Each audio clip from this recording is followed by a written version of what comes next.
નારાયણ પરો વ્યવહાર. ઓમ નારાયણ પરો વ્યવહાર. નમો વ્યક્ત સંભવમ. નમો વ્યક્ત સંભવમ. મંડસ્યાન્તસ્તિ મે લોકાઃ. મંડસ્યાન્તસ્તિ મે લોકાઃ. સપ્તદ્વીપા ચ મેદિની. સપ્તદ્વીપા ચ મેદિની.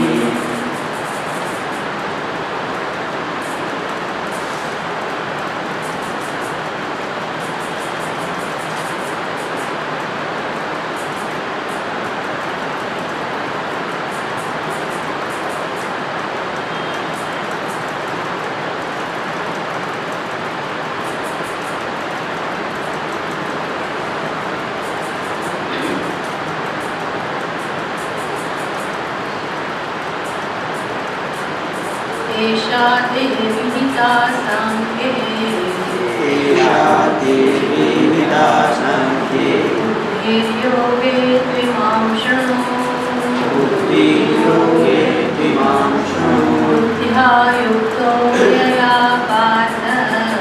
બુદ્ધ્યા યુક્તો યયા પાર્થ. કર્મબંધં પ્રહાસ્યસી. કર્મબંધં પ્રહાસ્યસી. ભગવદ ગીતાનો વિષય હવે બદલાયો. 30 39 શ્લોક. એષા તે અભિતા સાંખ્ય બુદ્ધિની યોગે તું ઇમામ શૃણુ. એટલે અત્યાર સુધીમાં ભગવાને જે વિષય ઉપર ચર્ચા કરી એમાં 11મા શ્લોકથી ભગવાને મુખ્ય ઉપદેશ, ભગવાન બોલવાનો 11મા શ્લોકથી શરૂ કર્યો. તો આજે 11મા શ્લોકમાં ભગવાન જે વાત કરી એ મુખ્ય ઉપદેશ છે, જેને કહેવાય બ્રહ્મ વિદ્યા, અને જે મોક્ષની પ્રાપ્તિ માટેનું સાક્ષાત સાધન છે. સાક્ષાત સાધન એટલે કેવું સાધન? કે જેની સાક્ષાત સાધન અને સાધ્ય એ બેની વચ્ચે બીજા કોઈ માધ્યમની જરૂર નથી રહેતી. એને કહેવાય સાક્ષાત સાધન. મુખ્ય સાધન, અપરોક્ષ સાધન, સાક્ષાત સાધન, ઘણા બધા સાધન છે. એટલે જે સાધનને અપનાવ્યા પછી મનુષ્ય કશું કરવાનું ના રહે એને કહેવાય સાક્ષાત સાધન. એટલે જ્ઞાન, આત્માનું જ્ઞાન આવા પ્રકારનું સાધન છે મોક્ષ માટે. બીજા બધા જ્ઞાન કેવા સાધન છે?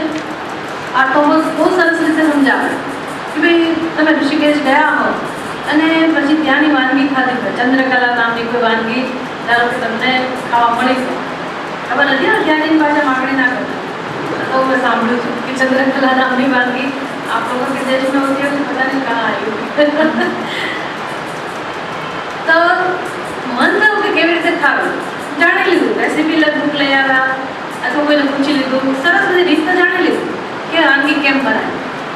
તમે ત્યાં ખાધી અને અહીંયા આવીને તમને ખાવાની ઈચ્છા થઈ ચંદ્રકલા, તો જાણી લીધું, રેસીપી બુક લઈ આવ્યા, એનું જ્ઞાન પ્રાપ્ત કરી લીધું, બધી વિગતો લઈ લીધી કે કેવી રીતે બનાવે. જ્ઞાન થઈ ગયું, પણ એનાથી એ જ્ઞાન પ્રાપ્તિ પછી તમારી જે ઈચ્છા છે ચંદ્રકલા વાનગીને માણવાની, એ ઈચ્છા પૂરી ના થાય. જ્ઞાન પ્રાપ્ત કરવા છતાંય એ ઈચ્છા પૂરી ના થાય. હજી બાકી રહે કશું, બીજું પગથિયું બાકી રહે. જ્ઞાન પ્રાપ્ત થયું ચંદ્રકલાનું, પણ એ ચંદ્રકલાનો સ્વાદ, એ તમારી ઈચ્છા છે કે સ્વાદ માણવો છે, એ ઈચ્છા પૂરી ના થાય. કઈ વસ્તુ કરવાની રહે બાકી? રેસીપી મને જાણી લીધું એટલે કે તમને થોડો સ્વાદ અનુભવાય, અને શું બાકી રહે? કરવાનું રહે. એટલે એકલું જ્ઞાન ત્યાં પર્યાપ્ત નથી, ત્યાં કશું કરવું પડે. તો આવું જે જ્ઞાન છે એને સાક્ષાત સાધન ના કહેવાય. પણ તમારે ખીચડી બનાવવી હોય કે કોઈ પણ વાનગી બનાવવી હોય, આપણે ખીચડીથી પરિચિત છીએ એટલા માટે ખીચડી બનાવવી છે, તો ખીચડી બનાવવા માટે ઘણા બધા સાધનોની જરૂર પડે. તપેલી પણ જોઈએ, અને પાણી પણ જોઈએ, અને દાળ જોઈએ, ચોખા જોઈએ, મીઠું જોઈએ, બધું જોઈએ, બધી વસ્તુઓ જોઈએ. પણ આ બધું ભેગું થયા પછી એ અને ખીચડી વચ્ચે હજી એક વચ્ચે બાકી છે વચ્ચેનું પગથિયું. એ કયું પગથિયું છે? તો કે અગ્નિ. અગ્નિ ના હોય ત્યાં સુધી ખીચડી પકાય નહીં. હવે અગ્નિ તમને પ્રાપ્ત થયો, પ્રજ્વલિત અગ્નિ હોય અને તમે ખીચડી ચડાવવા મૂકી, તો પછી અગ્નિએ ખીચડી પકાવી, તો ખીચડી પકાઈ ગઈ, સાધ્ય સિદ્ધ થઈ ગયો. તો ખીચડી પકાવવા માટે સાક્ષાત સાધન કયું છે? બધી વસ્તુઓ તમે જે રો મટીરિયલ કહેવાય એવું કર્યું અને અગ્નિ તમને પ્રાપ્ત થઈ ગયો, પછી ખીચડી અને અગ્નિ વચ્ચે બીજું કોઈ કામ કરવાનું રહેતું નથી. અગ્નિ એ મુખ્ય સાધન છે. બધું પ્રાપ્ત થાય પણ અગ્નિ ના હોય તો ખીચડી મળે નહીં. આ મને અગ્નિને કહેવાય સાક્ષાત સાધન. આવું વાત બહુ સમજાવે. તો મોક્ષ પ્રાપ્ત કરવા માટેનું મુખ્ય સાધન કયું છે? તો કે આત્માનું જ્ઞાન. આત્માનું જ્ઞાન પ્રાપ્ત થયા પછી હવે મારે શું કરવું એવો પ્રશ્ન આવે. બધા પ્રશ્નો ઉકલી ગયા જો આત્માનું જ્ઞાન પ્રાપ્ત થયું હોય તો. નહીં તો હજી ગડબડ ચાલ્યા કરે અંદર.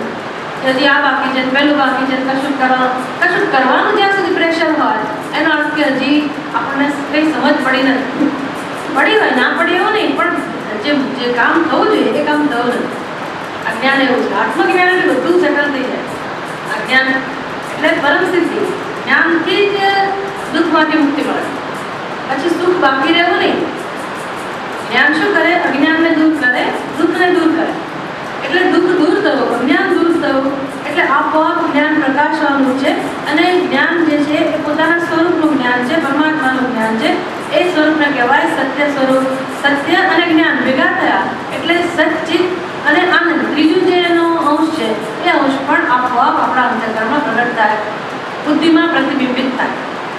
એટલે જેની બુદ્ધિ સ્વચ્છ હોય, જેનું અંતઃકરણ સ્વચ્છ હોય ત્યાં સચ્ચિત અને આત્માનો જે ત્રીજો અંશ છે પરમ શાંતિ કે આનંદ એ આપોઆપ ત્યાં આગળ અનુભવાય. એ થાય ત્રણેય વસ્તુ સાથે જ છે. એટલે સચ્ચિત તો બધી જગ્યાએ અનુભવ થાય છે. જડ વસ્તુ હોય એમાં સતનો અંશ પ્રગટ થાય છે. પછી એનાથી વધારે ચડી આવતી વૃક્ષ હોય, વેલા હોય એની અંદર સત વત્તા ચિત્તનો પણ અનુભવ થાય. અને મનુષ્ય એવી ઉપાધિ છે કે એની અંદર સચ્ચિત અને આનંદ ત્રણેયનો અનુભવ થઈ શકે. જેમ જેમ મનુષ્ય પોતાના અંતઃકરણને શુદ્ધ કરતો જાય, એની બુદ્ધિ શુદ્ધ થતી જાય, એમ સચ્ચિતની સાથે સાથે એનું જે ત્રીજું પાસું છે, ત્રીજો જે અંશ છે એ અંશ સહજ રૂપે અથવા તો સ્વાભાવિક રીતે કોઈ પ્રયાસ વગર, કોઈ પ્રકારના આયાસ વગર જો બુદ્ધિ સ્વચ્છ હોય, અંતઃકરણ સ્વચ્છ હોય તો આ આનંદરૂપી અંશ કે જેને અનંત કહેવાય, મુક્તિ કહેવાય, એ આપોઆપ અંતઃકરણમાં અનુભવાય. આવી સિદ્ધિ મનુષ્ય પ્રાપ્ત કરી શકે. મનુષ્યની ઉપાધિ એવી છે. સચ્ચિદાનંદ ત્રણેય અંશનું પ્રાકટ્ય ત્યાં થઈ શકે. અને એ કામ કોણ કરે? તો કે સાંખ્ય એટલે કે આત્માનું જ્ઞાન. ભગવાન કહે છે આવું જ્ઞાન મેં તને અત્યાર સુધી જે 31 શ્લોક સુધીની ચર્ચા કરી એમાં આત્માના જ્ઞાનની સમજ આપી. એ પછી પ્રાસંગિક ઉપદેશ આપ્યો ભગવાને. અને હવે ભગવાન કહે છે કે હું કર્મયોગના વિષયમાં જે બી કહું એ તું સાંભળ. બહુ મહત્વનું પગથિયું છે. ભગવાન કહે છે યયા બુદ્ધ્યા યુક્તઃ પાર્થ કર્મબંધમ પ્રહાસ્યસી. એ પાર્થ જે કર્મયોગને સમજ્યા પછી, કર્મયોગ વિશેનું જ્ઞાન પ્રાપ્ત કર્યા પછી તારા જીવનમાં આનું અનુષ્ઠાન થશે, બરાબર અનુષ્ઠાન થશે તો કર્મબંધમ પ્રહાસ્યસી. તો તું મોક્ષને પ્રાપ્ત કરીશ. તો મોક્ષને પ્રાપ્ત કરવાની બે રીત છે એવું કહું ભગવાન એનો કેવો હતો? કારણ કે યોગની વાત, કર્મયોગની વાત શરૂ કરવાના છે. અને ભગવાન કહે છે કે કર્મયોગથી કર્મબંધન પ્રહાસ્ય છે. કર્મબંધન બંધન તો એક જ છે. અને બંધન દૂર થાય એટલે મોક્ષ પ્રાપ્ત થયો. અને વાત કોની કરે છે? યોગની. તો કર્મયોગથી મોક્ષ પ્રાપ્ત થયું. આગળ શેની વાત કરી? સાંખ્યની અંદર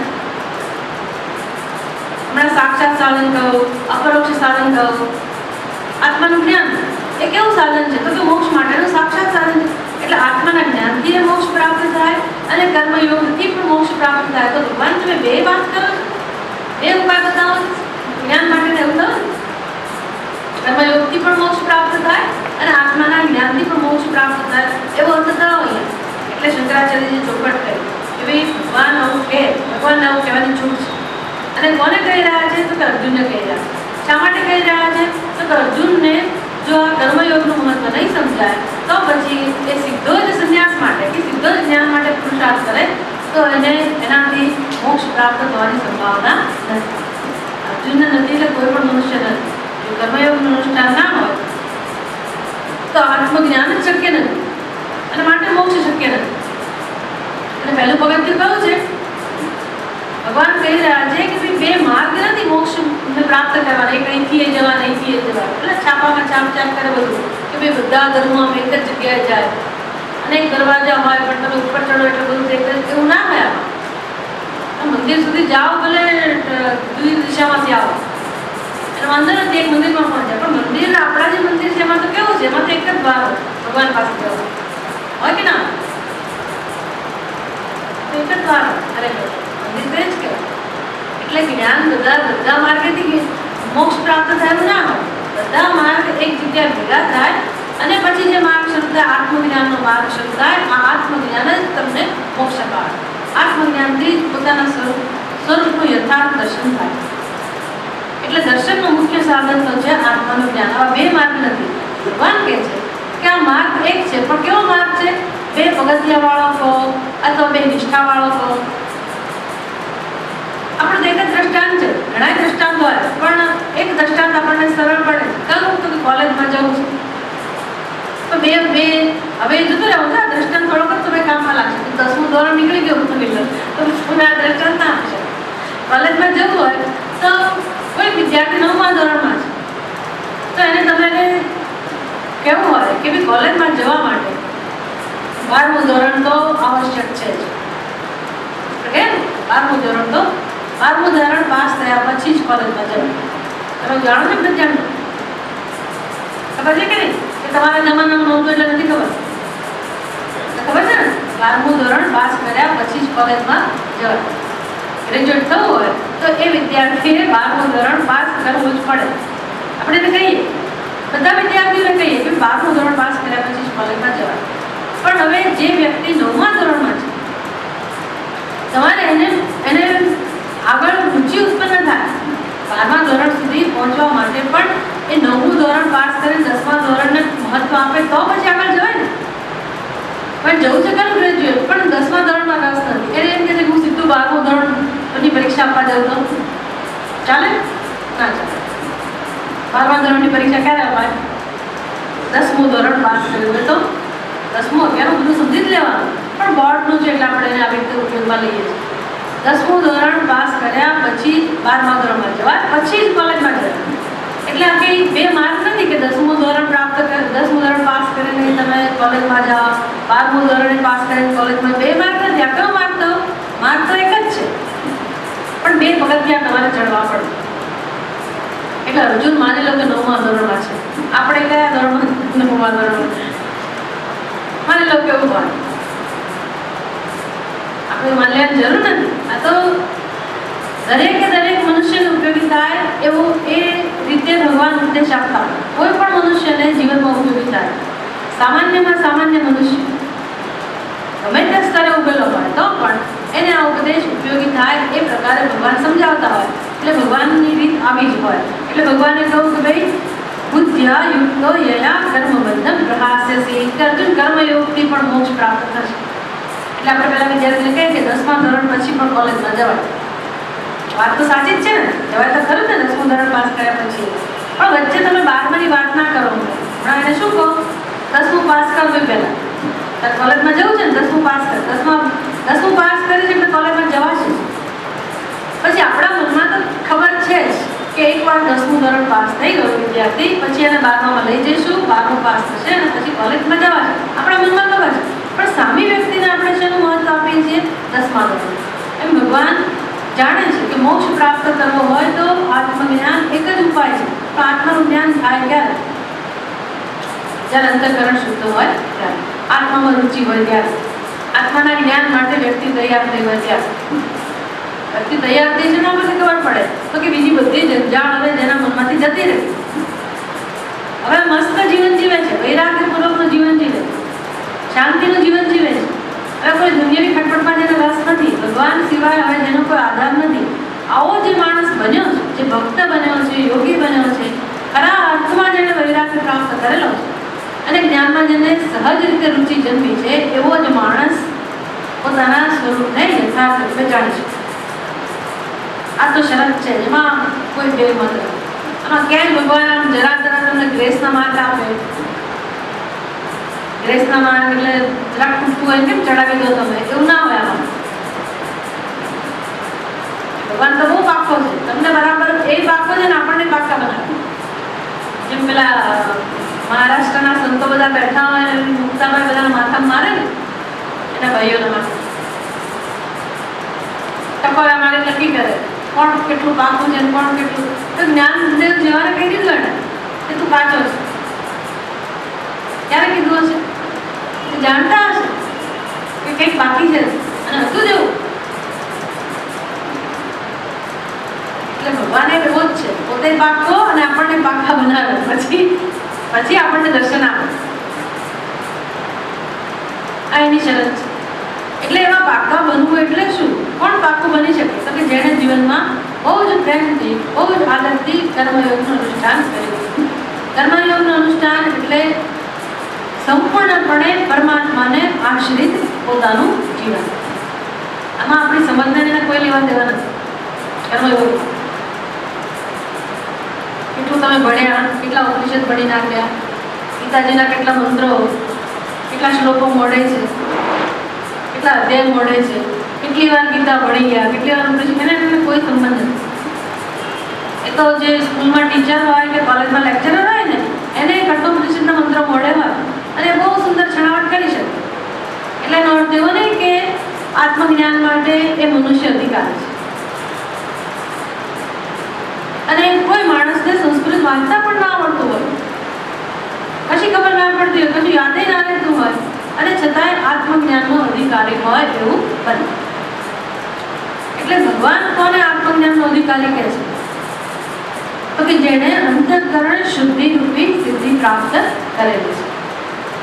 અને અંતઃકરણ શુદ્ધ થવું હોય એનો અર્થ કે રાગ દ્વેષ લગભગ નિર્મૂળ થઈ ગયા. બહુ જ સૂક્ષ્મ સ્તરના રાગ દ્વેષ જેના અંતઃકરણમાં હોય એને કહેવાય અંતઃકરણ શુદ્ધ ધરાવનાર વ્યક્તિ.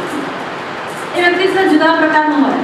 બસ એ વ્યક્તિત્વ પ્રાપ્ત થાય પછી આત્મજ્ઞાનમાં બહુ અંતર રહેતું નથી, બહુ વાર લાગતી નથી. કારણ કે આત્માનું જ્ઞાન એટલે કોનું જ્ઞાન? આપણે ચોપડી લઈને ભણવા બેઠા એટલે આપણે બીજી વસ્તુને ભણવા બેઠા છીએ એવું નથી. આ તો આપણે ચોપડીનો આધાર લઈએ છીએ, આશ્રય લઈએ છીએ એના માટે કે જેથી આપણી બુદ્ધિ સૂક્ષ્મ રીતે વિચાર કરતા શીખી શકે. જે સંસારના વિચાર કરવા માટે જે રીતે આપણી બુદ્ધિ કુશળ થયેલી છે એ બુદ્ધિને શાસ્ત્રના સંસ્કારો આપી એ બુદ્ધિની અંદર પરમાત્મા વિષયનું ચિંતન કરવાનું સામર્થ્ય પ્રાપ્ત થાય. આપણી જ બુદ્ધિ આપણી અંદર રહેલા સૂક્ષ્મ સ્તરના રાગ અને દ્વેષને ઓળખે, આપણા મનને ઓળખે, આપણા સંસ્કારોને ઓળખે, આપણી વાસનાઓને ઓળખે, આપણા દોષને ઓળખે. એવી બુદ્ધિ જ્યારે તૈયાર થાય અને આપણે જ આપણી બુદ્ધિની મદદથી આપણા અંતઃકરણની સફાઈ કરીએ અને આપણે જે આલંબનની જરૂર છે એ આલંબન આપણે એવું લઈએ એટલું મજબૂત હોય, એટલું બધું શક્તિશાળી હોય અને જેને સમર્પિત થઈને આપણે પોતાનું જીવન જીવી શકીએ એવું આપણે પસંદ કરીએ જીવનમાં.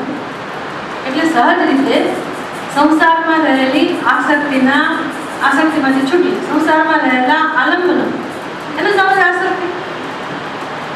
હવે આપણા કેટલા આલંબનો છે આપણને ક્યાં ખબર છે?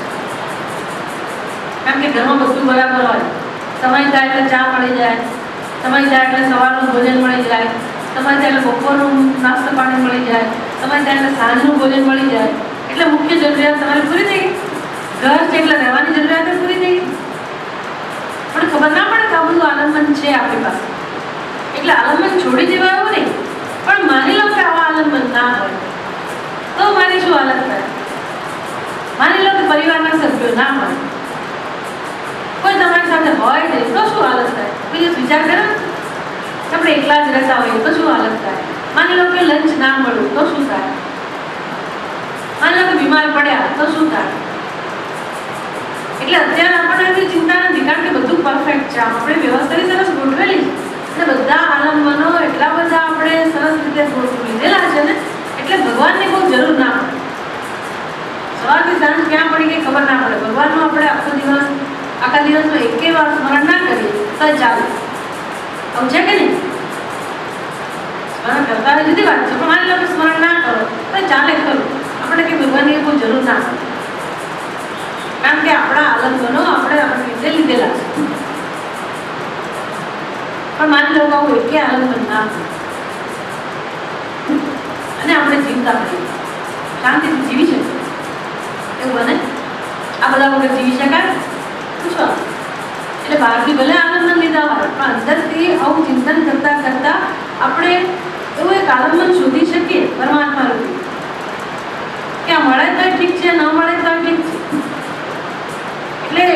ક્યારેય એકલા રહેવાની જરૂર નથી. ક્યારેક ક્યારેક એકલા રહેતા શીખીએ. બહુ બધી આમ દોડીને આ દીકરા પાસે ગયા, પેલી દીકરી પાસે ગયા, નાની સાથે જરૂર નથી.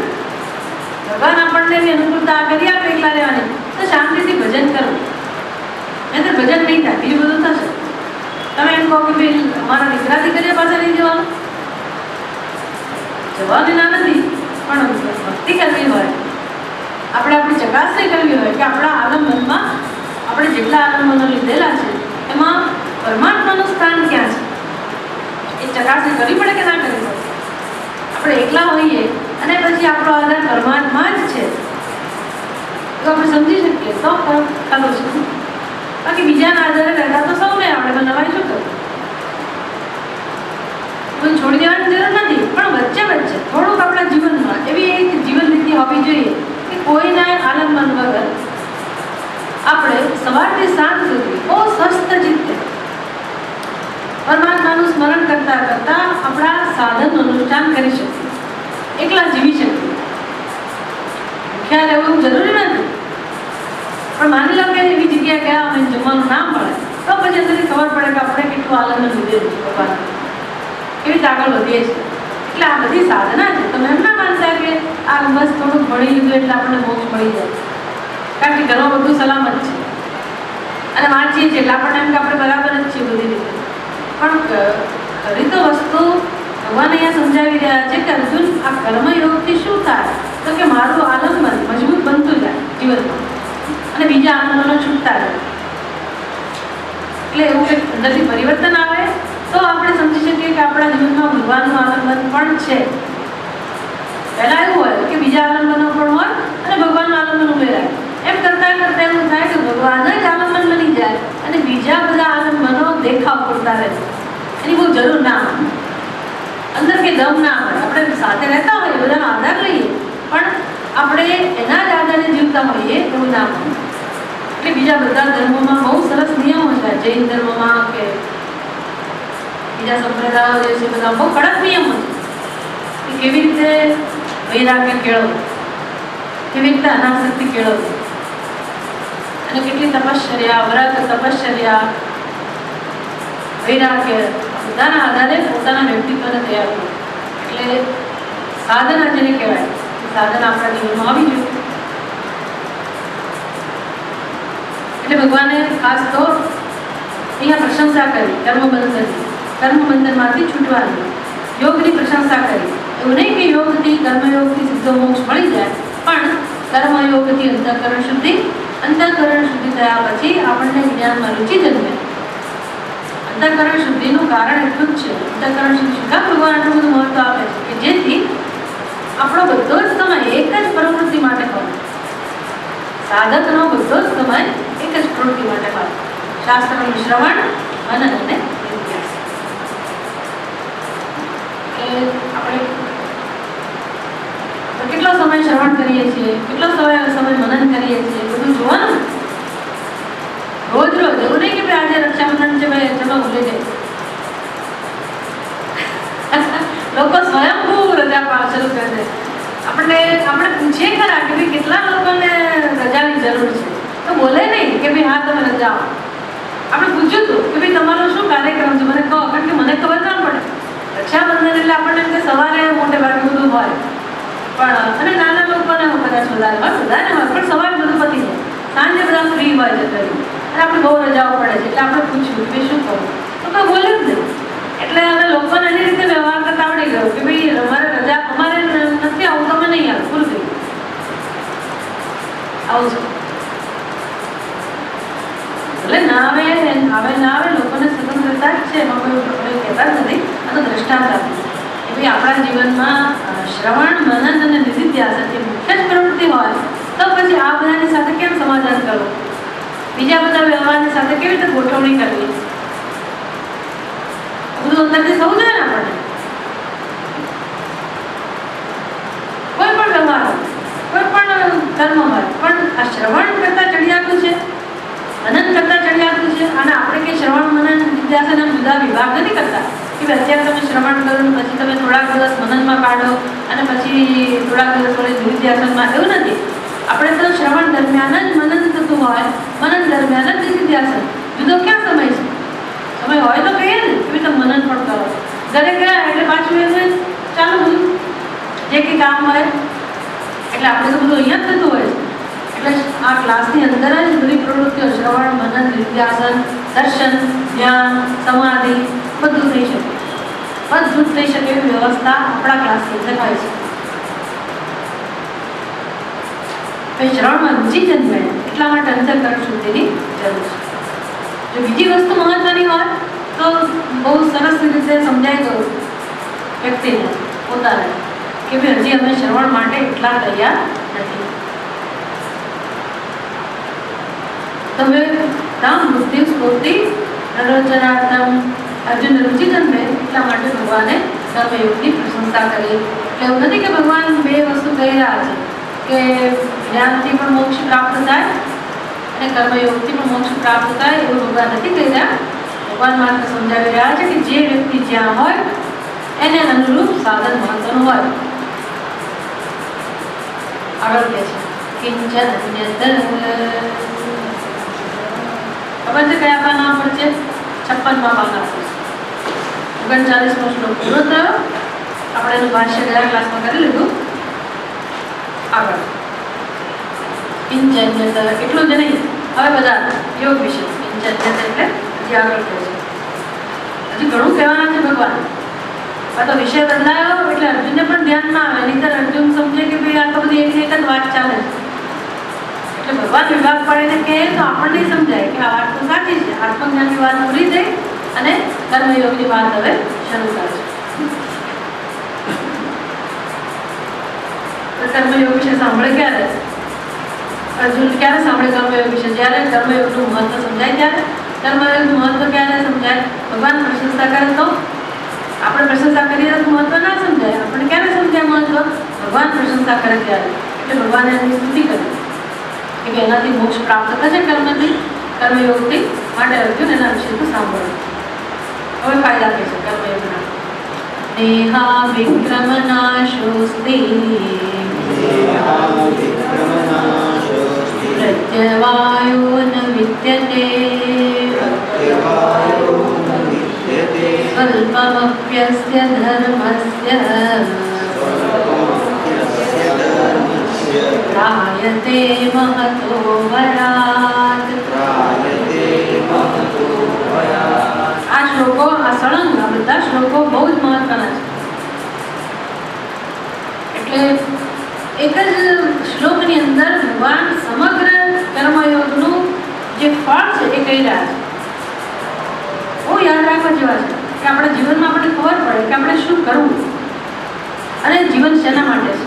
ભગવાન કહે છે ન ઇહ અભિક્રમ નાશ અસ્તિ. ઇહ એટલે આ વિષયમાં. કયા વિષયમાં? હવે કયો વિષય શરૂ થયો? ભગવાન કયા વિષય વિશે કહી રહ્યા છે? કર્મયોગ. આ વિષયમાં એટલે કર્મયોગના વિષયમાં. ન ઇહ અસ્તિ, ન અસ્તિ નથી, ન અસ્તિ એટલે નથી. કર્મયોગના વિષયમાં નથી. શું નથી ભાઈ? નાશ ન અસ્તિ. નાશ નામની વસ્તુ નથી. શેનો નાશ? અભિક્રમ નાશ. અભિક્રમ નાશ એટલે એકવાર કર્મયોગ શરૂ થયો પછી ક્યારે એ કર્મનો નાશ જીવનમાં નથી. પ્રત્યવાયો ન વિદ્યતે. ઇહ પ્રત્યવાય ન વિદ્યતે. ઇહ પાછું અહીંયા લેવાનું ફરી વાર. ઇહ એટલે આ વિષયમાં. પ્રત્યવાય અપી ન વિદ્યતે. પ્રત્યવાય પણ નથી. પ્રત્યવાય એટલે શું? રિએક્શન. રિએક્શન આમ તો ખરેખર એક્શનની સાથે રિએક્શન સંકળાયેલું છે. પણ જો કે ને કર્મયોગનું અનુષ્ઠાન કરવા છે, આમ પ્રત્યવાયનો અર્થ શું થાય કે ભાઈ તમે ન કરો કશું અને તમને ફળ મળે. પણ અહીંયા શું અર્થ લેવાનો? જેવી રીતે કોઈ પણ કર્મ કરતા હોઈએ તો આપણને જુદું ફળ પણ મળે, વિપરીત ફળ પણ મળે ને. ધાર્યા કરતાં વિપરીત ફળ પણ મળે. સફળતા ધારી હોય તો નિષ્ફળતા પણ મળે. આપણે પુણ્ય કરવા ગયા હોય પાપ થઈ જાય એવું પણ બને. ધર્મ કરતાં ગાઢ જેવું કહે ને ઊંધું થવું એવું બને.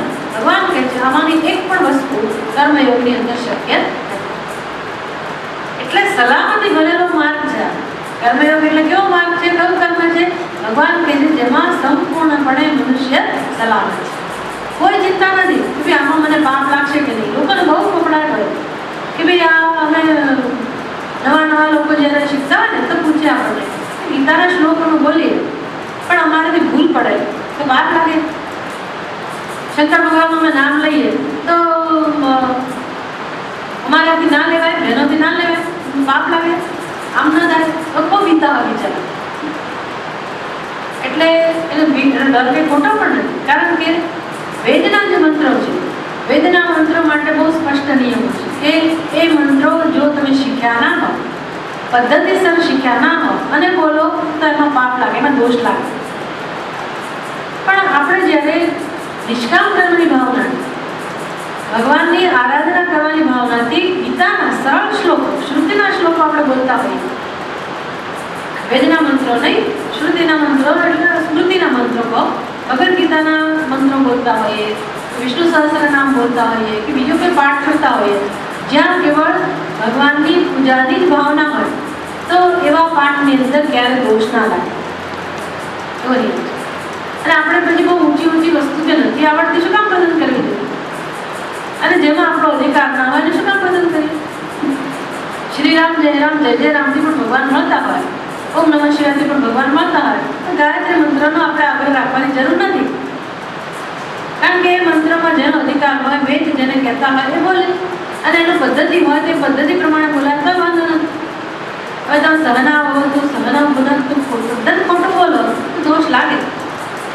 એ મંત્ર વૈદિક મંત્ર છે, એટલે સ્કૂલમાંથી જેવું શીખવાડ્યું હોય તો શું કરો, સહના ભવતુ સહના ગુનસ્તુ, ગુનસ્તુ પણ નહીં ગુનસ્તુ, ગુનસ્તુનો અર્થ સાવ વિચિત્ર થતો હોય, બધું બળબળી ભસ્મ થઈ જાય. લોકોને ખબર જ નથી, એને કે જમતી વખતે આ બોલવાનો હોય એટલે બસ બધા સાથે મળીને જમીએ એના માટે હશે સહના ભવતુ, પણ એને કંઈ લેવા દેવા નથી. એ આખો મંત્ર જુદા છે, એટલે એને કહેવાય પ્રત્યવાય. ભગવાન કહે છે આવો કોઈ દોષ કે આવી કોઈ ચિંતા આ કર્મયોગની અંદર નથી. ન ઇહ અવિક્રમનાશસ્તે ન પ્રત્યવાય વિદ્યતે.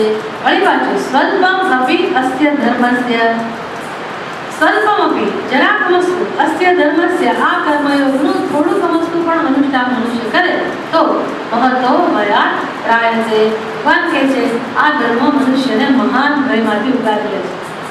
શંકરાચાર્યજી બધું સમજાવશે કે ભાઈ આ મહાન ભય એટલે શું, પણ આપણે તો આટલું યાદ રાખવાનું કે કર્મયોગ એવી વસ્તુ છે કે એ કર્મનું અનુષ્ઠાન કર્યા પછી આપણા જીવનમાં ક્યારેય નિષ્ફળતા મળે એવી સંભાવના રહેતી છે. બાકી દરેકે દરેક કર્મમાં ચિંતા હોય કે ભાઈ આપણે સફળ થઈશું કે નહીં, આપણું ધારેલું પાઠ પડશે કે નહીં, આપણે ચરિતાર્થ થયા કહેવાય છે કે નહીં, આટલું કર્યું તો ખરું પણ ખરેખર કરેલું કામમાં આવશે કે નહીં એવી ચિંતા હોય આપણે દરેક કર્મમાં. ભગવાન કહે છે ચિંતા મુક્ત જીવન જે મનુષ્ય ઈચ્છે છે એણે એક જ નિયમ લેવો, એક જ કર્મ પસંદ કરવું અને કયું કર્મ નિષ્કામ કરવું. કયું કર્મ નિષ્કામ તમે કરો, કયું કર્મ નિષ્કામ કરી શકીએ કે નિષ્કામ કર્મ એટલે કોઈ પણ કર્મ જ્યારે સ્વાર્થની ભાવનાથી ના થાય ત્યારે એ કર્મ નિષ્કામ કર્મ બની જાય. સાદું સીધું કોઈ પણ કર્મ એમાં આપણો સ્વાર્થ ના હોય, જે કર્મ હાથમાં લઈએ એ કર્મની અંદર જ્યારે ભગવાનને આપણે મહત્વ આપીએ, કુદરતને મહત્વ આપીએ, જગતને મહત્વ આપીએ કે અન્યની સગવડને, અન્યના સુખને જ્યારે મહત્વ આપીએ એ કર્મનું નામ છે કર્મયોગ કે નિષ્કામ કર્મ. આપણે જોવાનું કે કેટલા કર્મો આપણે કરી શકીએ છીએ, કેટલા કર્મો કરવાની આપણી દાનત છે, નિયત છે, ઈચ્છા છે. એટલે આપણા જીવનને ગોઠવવું પડે ને. આમ નામ આપણે જીવ્યા કરીએ, કર્મો કર્યા કરીએ ને પછી આવું શ્રવણ પણ ચાલે ને પછી એમ કહીએ કે અમે તો ધાર્મિક છીએ, અમે તો આધ્યાત્મિક છીએ, અમે તો ભગવાનમાં માનીએ, પણ સીધો ને સરળ નિયમ આટલો જ છે. આની અંદર અધ્યાત્મ પણ આવી ગયો, ભગવાન પણ આવી ગયો, મોક્ષ પણ આવી ગયો, અંતઃકરણ શુદ્ધિ પણ આવી ગઈ. આટલું જ, બુદ્ધિની શુદ્ધિ, વિચારની શુદ્ધિ, આપણી ભાવનાની શુદ્ધિ. કેવા પ્રકારની શુદ્ધિ? કર્મ કરતી વખતે જ્યારે પરમાત્મા કેન્દ્રમાં હોય, કોઈ પણ કર્મ હોય એમાં જ્યારે ભગવાન એના કેન્દ્રમાં હોય તો પછી આવા કર્મમાં ક્યારેય નિષ્ફળતા મળતી નથી. ભલે ને આપણી જરૂરિયાતનું કર્મ હોય, સ્વાર્થનું કર્મ થયું કે નહીં, રસોઈ બનાવવી આપણું જરૂરિયાતનું કર્મ છે, ખરેખર જોવા જાઓ તો સ્વાર્થનું કર્મ છે, પણ છતાંય એવા સ્વાર્થના કર્મની અંદર પણ આપણે પરમાર્થ લાવી શકીએ. એવું નથી કે આપણે બીજા માટે રસોઈ બનાવવાની, આપણું જ કર્મ, આપણા માટે જ ભોજન બનાવતા હોઈએ, પણ એ ભોજન બનાવતી વખતે એની ભાવના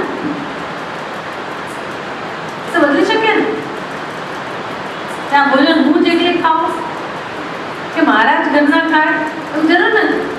આ ભોજનમાં કોનો કોનો ભાગ છે? તો કે દેવતાઓનો ભાગ છે, આજુબાજુના કોઈ પશુ પક્ષીઓ હોય તો એ આવે તો એનો ભાગ છે, કોઈ અતિથિ આવ્યું તો એને આમાંથી થોડુંક મળી શકે ખરું. એવું નહીં કે રોજ મહેમાનની કલ્પના કરીને આપણે એના માટે બનાવીએ. એ જમાનો ગયો, એ લોકોએ ગયા કે જે બીજા માટે બનાવતા હોય, પોતાના માટે તો બનાવે પણ બીજા માટે પણ બનાવતા, એ બધો યુગ ગયો.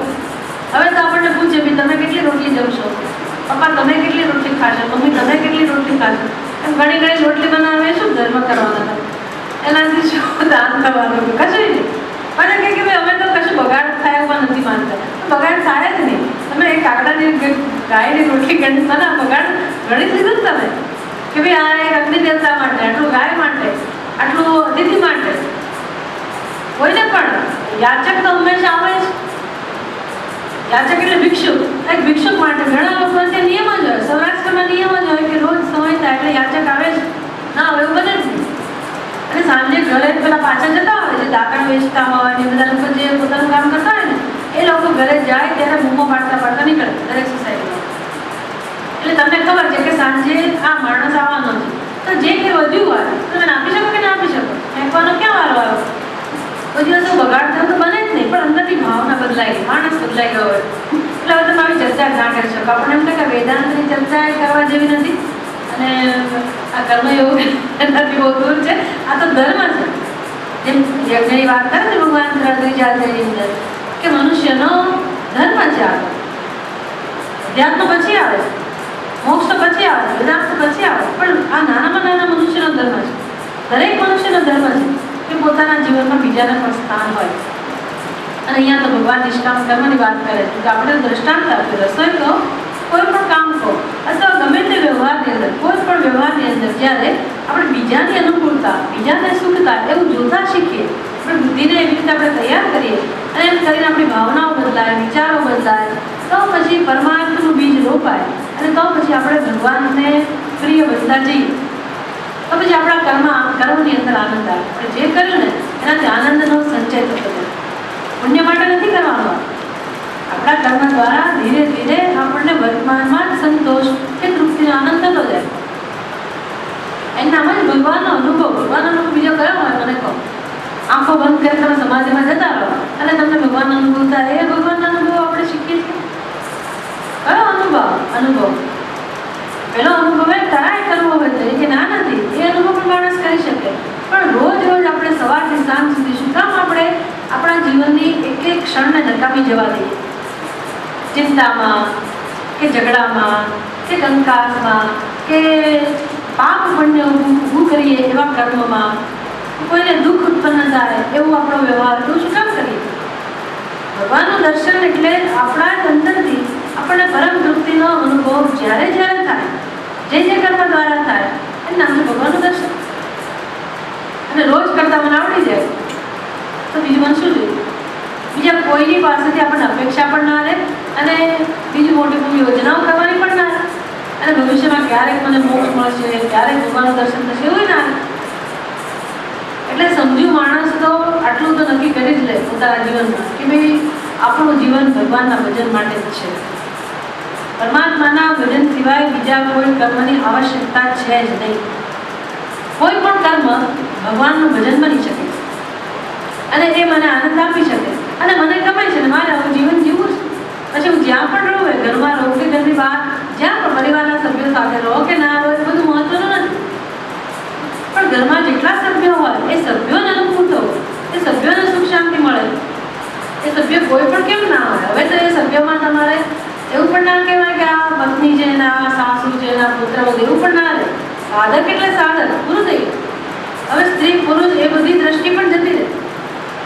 હવે તો તમને નાના બાળકની અંદર પણ પરમાત્મા દેખાય. સ્ત્રી હોય, ઘરની પુત્ર વધુ હોય તો એમાં ભગવાન દેખાય. દીકરાઓ હોય તો એની અંદર પણ ભગવાન દેખાય. ભાઈ હોય તો એની અંદર, બધાની અંદર, નોકર બધાની અંદર તમને પરમાત્મા દેખાવો જોઈએ, અંદર જ દેખાવો જોઈએ. અને એને સુખ મળે, એને અનુકૂળતા મળે એવો આપણો વ્યવહાર હોવો જોઈએ. આ બધું શીખવાનું છે. સાધના એટલે બધું આવી જાય. એટલે સામી વ્યક્તિનો વ્યવહાર મહત્વનો ના રહે, આપણો વ્યવહાર મહત્વનો બને. આપણા વ્યવહારથી બીજા લોકોને કંઈક અનુકૂળતા, કંઈક પ્રેમ, કંઈક શાંતિ આપણી પાસેથી જ મળે. આપણે કશું ના કરીએ અને એ લોકોને આપણી સાથે વાત કરવાનું મન થાય, એવું આપણું વ્યક્તિત્વ હોય. આ કે નાની મોટી સિદ્ધિ નથી, જન્મ પછી આવી સિદ્ધિ મળે. એટલે સમાધિમાં જવું કદાચ સહેલું છે, પણ આ સિદ્ધિ બહુ છે, બહુ જ અઘરી છે. ભગવાનના દર્શન માટેનો શ્રેષ્ઠ માર્ગ કયો ભગવાન? અહીંયા અવિક્રમ નાશ અસ્તિ પ્રત્યવાયો અપી ન વિદ્યતે સ્વલ્પમ અપી ધર્મસ્ય ત્રાયતે મહતો ભયાત. ભગવાન કે છે આવું શરૂ કરશો જીવનમાં, પછી ક્યારેય પતન નામની વસ્તુ પણ નથી. મહતો ભયાત ત્રાયતે એટલે પછી તમને મનુષ્યથી ઉતરતી કોટીનો જન્મ ના મળે એટલું તો નક્કી, કર્મયોગનું અનુષ્ઠાન પછી. પણ આવતો જન્મ પણ એવી જગ્યાએ મળે કે જેથી અહીંયા જેટલું કર્યું હોય એનાથી આગળ વધીએ. એટલે કરેલું નકામું ના જાય, બાકી બધું કરેલું અહીંયા રહી જાય. ગમે તેવી ભૌતિક સિદ્ધિ મેળવી હોય, ગમે તેનું બીજું તમે શિક્ષણ પ્રાપ્ત કર્યું હોય કે કંઈ પણ વ્યવહારને લગતું જે બી અહીંયા પ્રાપ્ત કર્યું હોય તે પણ બધું અહીંયા રહી જશે. જેટલું જ્ઞાન પ્રાપ્ત કર્યું એ પણ આત્માનું જ્ઞાન અને અંતઃકરણ શુદ્ધિ અહીંયા જેટલી મેળવી હશે એ ત્યાંથી આપણે આગળ વધશે. એટલું તો સાથે આવશે જ, એ અહીંયા નહીં રહી જાય. એ આપણી ખરી મૂડી છે, ખરી મિલકત છે. દરેક વ્યક્તિની પોતાની અંગત મિલકત છે. ભગવાન કહે છે એના વડે મનુષ્ય કરી જશે. ત્રાયતે મહત્વ ગયા એટલે આ જ નિષ્કામ કર્મ અંતઃકરણ શુદ્ધિ એ જ મનુષ્યને તારી બધા દુઃખમાંથી બહાર લાવશે. તારી ભાષણ ચર્ચા આપણે આવતો કરીશું. ઓમ પૂર્ણમદ પૂર્ણમિદં પૂર્ણાત પૂર્ણમુદચ્યતે પૂર્ણસ્ય પૂર્ણમાદાય પૂર્ણમેવાવશિષ્યતે. ઓમ શાંતિ શાંતિ શાંતિ. શંકરં શંકરાચાર્યં કેશવં બાદરાયણં સૂત્રભાષ્યકૃતૌ વંદે ભગવન્તો પુનઃ પુનઃ. ઈશ્વરો ગુરુરાત્મેતિ મૂર્તિભેદવિભાગિને વ્યોમવદ્વ્યાપ્તદેહાય દક્ષિણામૂર્તये નમઃ. ઓમ શાંતિ